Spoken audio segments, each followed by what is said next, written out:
is Leon and the Champion Chip. Chapter 7, entitled The Collection. As soon as the taxi dropped him off, Leon spun the revolving door twice and headed for the elevator. He didn't make it. Maria, the Trimore Towers housekeeper, blocked his paths. "Not so fast, Leonito. Where are you running?" "Upstairs," said Leon. "I just got a twofer." "Sorry, that twofer? She must wait.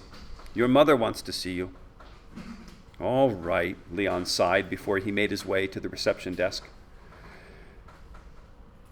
"Hey there, sweetie," said Emma Zeisel. "How was school?" "Fine," Leon answered, figuring the less he said, the better. "Look what Napoleon gave me." He showed off the twofer. "Clam chips?" said Emma Zeisel dubiously. "Yup, plus they're from Maine." "Does that mean you've polished off New England?" "Almost," said Leon. "I'm still missing Rhode Island. Can I go upstairs?" "As soon as you update the VIP board. The Barnstable beekeepers will be swarming this place any minute." "Can you handle it, Mom? Please?" "Tell you what," said Emma Zeisel. "I'll do the board if you shell out one of those clam chips." "I'm not sure that's a good idea," said Leon. "Shell out a clam or no deal." Leon presented the open bag to his mom. She reached in and took a chip. The gagging started almost at once and was followed by a quick dash to the tiny office behind the reception desk. When Emma Zeisel reemerged, she was looking a little green. "I tried to warn you," said Leon. Leon's mother managed a nod and waved her son away. He took the elevator to the 5th floor. After a brief pit stop at the hallway garbage chute to the dump, the clam chip... Oh, sorry. I have to try to read that again. I totally made a mistake. After a brief pit stop at the hallway garbage chute to dump the clam chips from the bag of Pinocchios, he let himself into the tiny two-room suite he shared with his mom. Once inside, he went straight for the old metal footlocker stowed under his bed. He popped open the lid and removed an empty plastic sleeve. He slotted the chip bag into the transparent protector and placed it on the carpet. Then he took out the rest of his collection and spread it all around him. "Not bad," he said to himself. "Not bad at all." Empty potato chip bags, dozens and dozens of them, formed a crazy quilt of bright, bold colors, with not a double or damaged bag in the whole extraordinary bunch. Leon had always loved potato chips. Always. He had been gobbling up chips for as long as he could remember. His collection, however, had a briefer history. It all started in the middle of 4th grade. For Leon's 10th birthday, Maria had surprised him with a subscription to the Worldwide Chip of the Month Club. Membership entitled Leon to a monthly sampler of 6 different kinds of potato chips. After eating the chips, Leon decided to save the bags and mark the name of each sample on a little checklist included with the first shipment.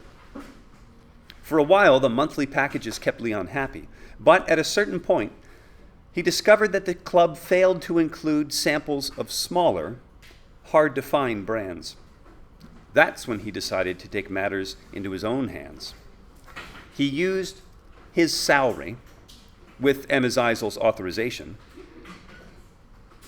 The hotel bookkeeper cut him an allowance check in the amount of $10 every 2 weeks to buy brands of chips the club had overlooked.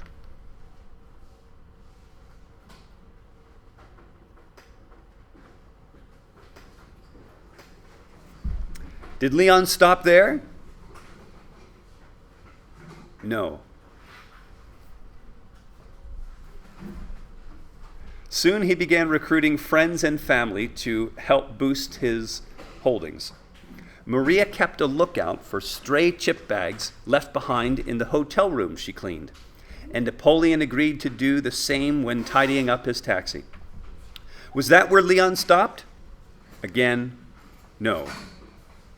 He added still more samples by writing directly to potato chip makers all over the country.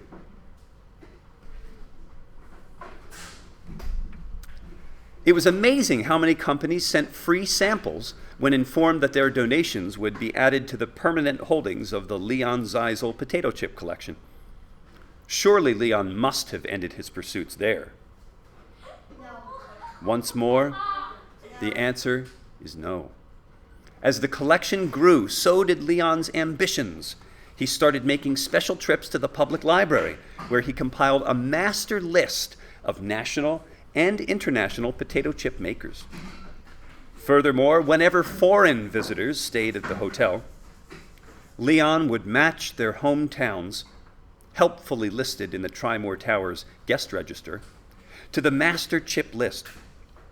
If the visitors came from someplace near a potato chip factory that hadn't provided a sample, Leon would approach the guest and explain the situation. Since many visitors took pride in their local brand of chips, they often agreed to mail Leon a sample of the bag in question. Did it matter that some of the chips arrived crushed to the size of breakfast flakes? Not to Leon. He tasted the crumbs and preserved the bag like a first edition comic book. Besides collecting bags and keeping a checklist, Leon also maintained a geographical record of his potato chip holdings by noting the origin of every bag on a map of the world that hung above his bed. Each and every specimen that earned a place in the footlocker also received a flag marker on the map. Leon kept a box of flag pins in his desk. The flag pins came in 4 colors: green, red, blue, and yellow. The variety proved useful since Leon collected tons of stuff besides chips.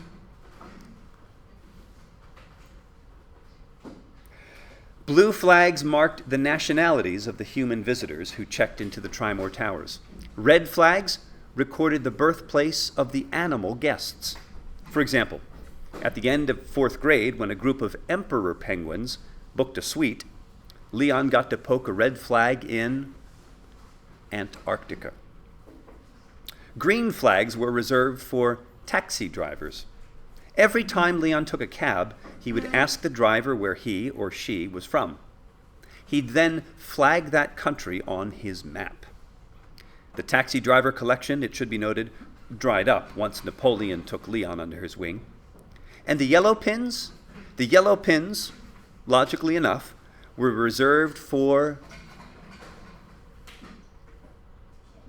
potato chips, which explains why Leon fished one of those from his flag box and plunged it into Maine. With the new conquest declared, Leon sat back and surveyed his holdings. 22 states, 8 brands from Pennsylvania alone, all of New England, except Rhode Island, 11 countries in South America, 9 more from Asia, including a bag of squid-flavored chips sent by a Japanese VIP whose feisty Akita puppy Leon had happily walked 3 times a day during the entire month of July. The ding-dong of an old-fashioned door chime interrupted his territorial inspection. "Who is it?" Leon called out. "Room service, Herr Zeisel," came the reply. "Coming!" Leon jumped off his bed and cleared a path through his collection. He undid the chain on the front of the door and allowed a plump, pink-cheeked woman to enter the front room of the suite. "Hey, Frau H. Hey yourself, you little stinker, you," said Frau Haffenreffer, setting down a heavy tray on the table next to the pull-out couch. "What you got? Dinner from my coffee shop?" "Mom pretty busy?" "Yeah, a new group is just now checking in." "Must be the beekeepers," Leon speculated. "Yeah, your mother told me the whole place is buzzing." Leon rolled his eyes. "I'm sure she did." Emma Zeisel loved jokes and puns almost as much as Leon loved potato chips.